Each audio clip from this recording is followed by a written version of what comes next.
टाळी वाजवायची ज्याच्याकडे त्याने हातवर करून बघा हातवर करा हे काय काढून नाही घेणार तुमच्या बांगड्या सोन्याच्या असं हाताने टाळी आणि मुखाने नाम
पोटीचे बाळ माझी पूर्वावी ब्रह्मीची आळ पोटीता हे ज्ञानदेव मायेवा आता तुकोबारा म्हणतात ज्ञानोबाराया मी तुमच्या पोटचे लेकरू आहे पण माझी एक इच्छा पूर्ण करा कारण ज्या बापाच्या पोटी आपण जन्माला येतो त्या बापाच्या घरची संपत्ती आपल्या वाट्याला येते आहे ना माझं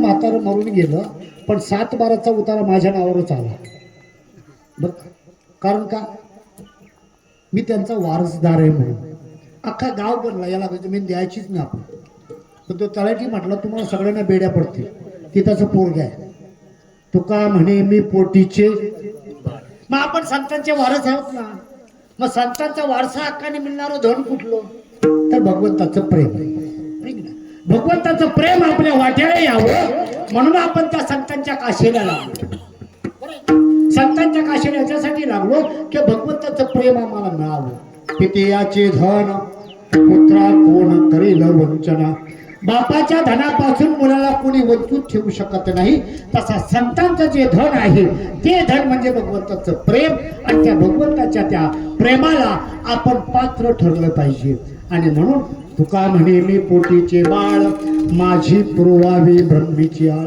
मला दानोबराया मला ब्रह्मरूप करा काय सांगितलं ब्रह्मरूप करा म्हणून सांगितलंय संत आपल्याला ब्रह्मरूप करतात ईश्वर स्वरूप बनवतात ईश्वर स्वरूप बनवतात म्हणजे कसं बनवतात तर आपल्या पाठीमागं 2 हात येत नाही इथे काय मुकुट येत नाही इथे काय धनुष्यबात येत नाही तिथे त्याने सांगितलंय ज्या दिवशी संत आम्हाला ईश्वर स्वरूप करतात याचा अर्थ आम्हाला ईश्वराच्या स्वरूपाला निवडून सोडतात कारण सच्चित आणि आनंद हे भगवंताचं स्वरूप आहे आणि ते स्वरूप म्हणजे ते आपलं स्वरूप आहे आपल्याला सगळ्यांना सुख आवडतं दुःख कोणाला आवडत नाही दादा कोणाला दुःख आवडतं का मजलागी दुःख व्हावे आता आम्ही कीर्तनाला आलोय आमचं घर पेटू दे याच्यासाठी नवस केला का आपण इथं आल्यावर नाही ना आपण कीर्तनाला आपलं घर पेटलं पाहिजे असं काय आहे का विचार नाही ना हा मजलागी दुःख व्हावे ऐशे कोणी ना भावे जीवे. म्हणून प्रत्येकाला सुख हवंय आणि सुख जे आहे ना प्रत्येक जीवाला का आवडतो तर आपण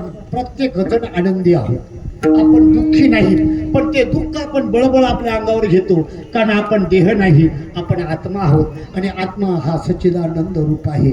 आणि ज्या दिवशी त्या आत्म्याशी आपला संबंध येईल, ज्या दिवशी सद्गुरूनं आपल्या माथेवर हात ठेवला, लावून या हात कुरवाडीला माथा, सांगितली चिंता न करावी, सद्गुरु नायके कृपा पूर्ण केली, निज वस्तू दाविली माझी मज, मग माझे सुख मज दाविले डोळा, दिदिली प्रेम कळा ज्ञानमुद्रा, तया उतराई भावे कवडा गुणे, जन्मा नाही येणे ऐशे केले, नामा म्हणे निकी दावी येली सोय, आणि न विसंबी पाय खेचण्याचे म्हणून तुम्हाला सांगतो. एक वेळा देवाच्या मंदिरात जाण्याचं कमी झालं तरी चालेल, पण आपल्या आई वडिलांचं दर्शन कधी चुकता कामा नाही. एक वेळा देवाच्या मंदिरात जाणं कमी झालं तरी चालेल, पण साधूच्या दर्शनाला वेळ लावायचा नाही. कारण देव सारावे परते आणि संत पुजावे आरते. आपल्या घरी जर आपला गुरु आला ना, बरं का, ना आपण देवपूजा करत असू, आपण सांगतो बाबा बसा मी देवपूजा करतो. आता काय करतो तुला, तुझं करायचं काय, तुझं करायचं काय म्हणजे, बरं का सांगितलंय. ज्या दिवशी गुरु आपल्या घरी आला, आपले संत घरी आले, त्या दिवशी देव बाजूला ठेवायचे आणि पहिला म्हणून देव सांगतात, मग कशी बोलून गेलो मी, संत माझे गुरु मी त्यांचा चेला, त्यानेच माझ्या नावाचा विस्तार केला, नाहीतर कोण पुसत होते मला. नाही देवा हाती रूप धरू अवतार, नेतू निराकार होऊ दे असे तुकोबाराय म्हणतात. आम्ही देवाला अवतार घ्यायला लावू, आम्ही त्याला निराकार राहू देणार नाही, एवढी ताकद संतांच्या मध्ये. पण त्या संतांचं आपण सगळ्यांनी एक वेळा भजन करू. ज्ञानेश्वर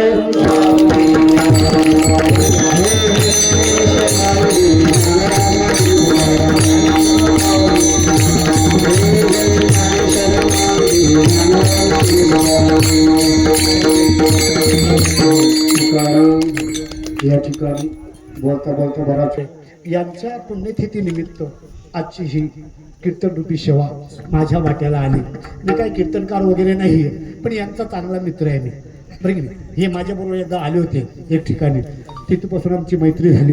यांचे भाऊ माझे मनोहर दादा आहेत, बरं की नाही. चांगली मंडळी आहेत, यांच्या योगानं तुमच्याकडे येणं झालं. मी तर म्हणेन मला काय मिळालं त्याच्यापेक्षा तुम्ही जेवढी बस, मी पंढरपूरला गेलो तर एक विठोबाचं दर्शन होतं, पण मला इथं आल्याच्या नंतर एवढे विठोबा भेटले, ही जमेची बाजू आहे. म्हणून प्रत्येकाने लक्षात घ्यायचं आहे, आपल्या जीवनामध्ये आपल्याला आपलं परिवर्तन करायचे, पण मरण्याच्या अगोदर करून घ्यायचे. मेल्याच्या नंतर नाही. दीप गेल्यावरी कैसाजी प्रकाश.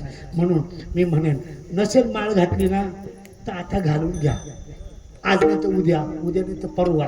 आपण मला वाटतं तुमच्याकडे आता लग्न बंद झाली, आता काल परवा बसून लग्न बघा, लग्नाला किती लोक असतात, गर्दी लग्नाला.